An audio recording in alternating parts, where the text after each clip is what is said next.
Traffic ব্যবস্থায় স্বয়ংক্রিয় মামলা ও উচ্চ জরিমানার বিধান করার পর বেশ কিছু ব্যস্ত সড়কে ফিরেছে শৃঙ্খলা। আর এই সফলতায় এবার আসছে আরও বেশ কিছু বিষয়ে উচ্চ জরিমানা আর কঠোর আইনের বিধান।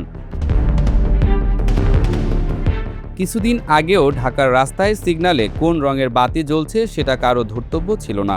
ট্রাফিক পুলিশ সারাক্ষণ হাতে লাঠি নিয়ে যান নিয়ন্ত্রণ করত, আর গভীর রাতে রাস্তা ফাঁকা থাকলে সিগন্যাল অমান্য করাটাই ছিল যেন স্বাভাবিক নিয়ম। কিন্তু হঠাৎ করেই সেই চিত্র বদলাতে শুরু করেছে। এখন মাঝরাতেও যানবাহন সিগন্যাল মেনে দাঁড়িয়ে থাকছে। ট্রাফিক ব্যবস্থাপনায় এই পরিবর্তনকে অনেকে দেখছেন বাংলাদেশের আইন প্রয়োগ ব্যবস্থার একটি নতুন অধ্যায় হিসেবে। বিশেষজ্ঞদের মতে কোনো দেশের নাগরিকদের মধ্যে আইন মানার সংস্কৃতি গড়ে ওঠে সচেতনতা, সামাজিক অভ্যাস এবং কার্যকর শাস্তির সমন্বয়ে।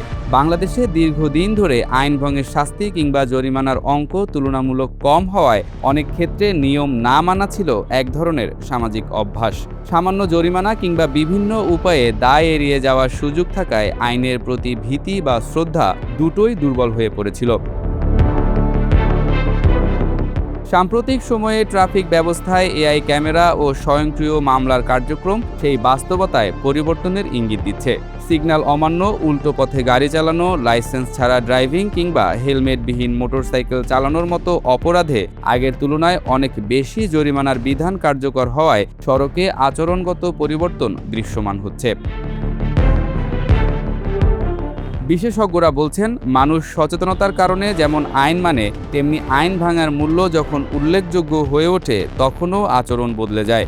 উন্নত বিশ্বের বহু দেশে কঠোর আর্থিক জরিমানাকে সামাজিক শৃঙ্খলা প্রতিষ্ঠার কার্যকর হাতিয়ার হিসেবে ব্যবহার করা হয়েছে।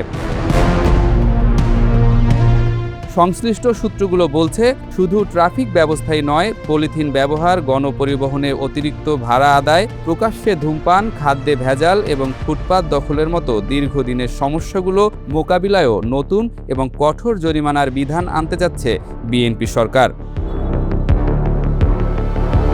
পলিথিন নিষিদ্ধ হলেও এর ব্যবহার বন্ধ হয়নি। অতিরিক্ত ভাড়া নেয়া বা বাসে যাত্রী হয়রানির ঘটনাও প্রতিদিনের বাস্তবতা। প্রকাশ্যে ধূমপান কিংবা খাদ্যে ভেজালের মতো অপরাধের ক্ষেত্রেও আইন থাকলেও তার কার্যকর প্রয়োগ নিয়ে প্রশ্ন রয়েছে। ফুটপাত দখল ও অবৈধ স্থাপনার বিরুদ্ধেও নিয়মিত অভিযান হলেও স্থায়ী সমাধান আসেনি। নীতি নির্ধারকদের একটি অংশ মনে করছেন, প্রযুক্তি নির্ভর নজরদারি এবং বড় অঙ্কের আর্থিক জরিমানার সমন্বয় করলে এসব খাতে দ্রুত পরিবর্তন আনা সম্ভব। তবে বিশেষজ্ঞদের একাংশ সতর্কও করছেন।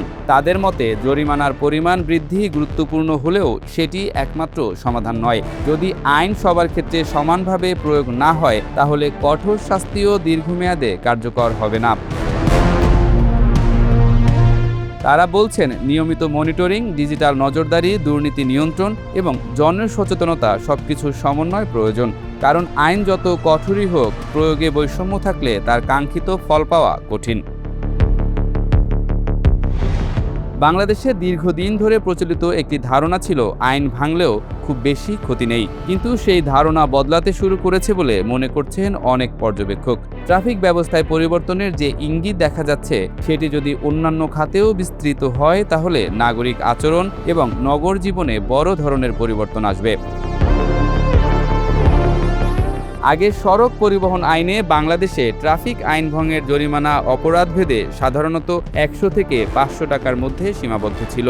এআই ক্যামেরার মাধ্যমে স্বয়ংক্রিয় মামলায় জরিমানা করা হচ্ছে কারাদণ্ড বা 5,000 থেকে 25,000 টাকা পর্যন্ত। এভাবে পরিবেশ সংরক্ষণ আইন অনুযায়ী পলিথিন উৎপাদন, আমদানি ও বাজারজাতকরণে সর্বোচ্চ 10 বছরের কারাদণ্ড ও 10 লাখ টাকা জরিমানার বিধান রয়েছে। কিন্তু আইন থাকলেও দেশব্যাপী অবাধে পলিথিন, ওয়ান টাইম প্লাস্টিকের ব্যবহার চলছে।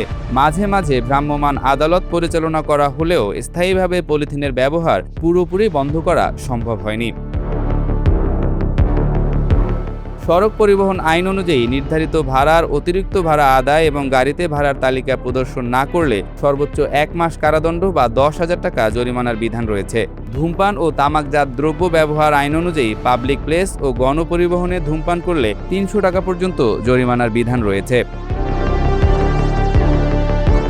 নিরাপদ খাদ্য আইন এবং ভোক্তা অধিকার সংরক্ষণ আইন অনুযায়ী পণ্যে বিষাক্ত রাসায়নিক মেশানো বা অস্বাস্থ্যকর উপায়ে খাদ্য তৈরি করলে কঠোর জরিমানার পাশাপাশি কারাদণ্ডের বিধান আছে। ঢাকা মেট্রোপলিটন পুলিশ অর্ডিন্যান্স এবং স্থানীয় সরকার আইন অনুযায়ী অনুমতি ছাড়া রাস্তা বা ফুটপাত দখল করে ব্যবসা পরিচালনা বা নির্মাণ সামগ্রী রাখা দণ্ডনীয় অপরাধ। কিন্তু শহরের প্রায় প্রতিটি এলাকার ফুটপাত ও রাস্তা হকার বা নির্মাণ সামগ্রী দিয়ে দখল হয়ে থাকে। মাঝে মধ্যে উচ্ছেদ অভিযান চললেও কয়েকদিনের মধ্যে পরিস্থিতি আবার আগের মতোই হয়ে যায়।